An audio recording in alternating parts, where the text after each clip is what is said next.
শিশু ফায়াজকে রিমান্ডে নেওয়া ভুল হয়েছে, হাইকোর্টে রাষ্ট্রপক্ষ। কোটা সংস্কার আন্দোলনের সময় গ্রেফতার ১৭ বছরের শিক্ষার্থী হাসনাতুল ইসলাম ফায়াজকে রিমান্ডে নেওয়া ভুল হয়েছে বলে আদালতে স্বীকার করেছে রাষ্ট্রপক্ষ।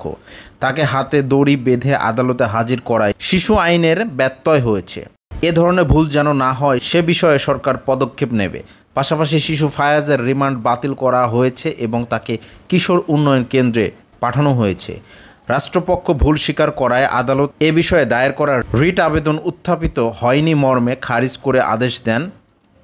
সোমবার হাইকোর্টের বিচারপতি মোহাম্মদ খুরশিদ আলম সরকার ও বিচারপতি মোহাম্মদ মনিরুজ্জামানের সমন্বয়ে গঠিত বেঞ্চ এ আদেশ দেন।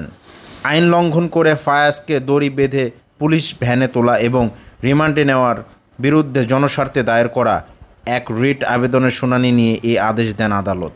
আদালতে আজ আবেদনের পক্ষে শুনানি করেন আইনজীবী ডক্টর শাহদিন মালিক। রাষ্ট্রপক্ষে ছিলেন অতিরিক্ত অ্যাটর্নি জেনারেল এস এম মুনির ও শেখ মোহাম্মদ মোরশেদ। শুনানিতে অতিরিক্ত অ্যাটর্নি জেনারেল এস এম মুনির আদালতে বলেন, শিশু ফায়াজকে রিমান্ডে নেওয়া ও কোমরে দড়ি পরানোর বিষয়টি ভুল হয়ে গেছে। এ বিষয়ে সরকার পদক্ষেপ নেবে যাতে এ ধরনের ভুল না হয়। রিমান্ড বাতিল করা হয়েছে, তার রিমান্ড বাতিল করে কিশোর উন্নয়ন কেন্দ্রে পাঠানো হয়েছে।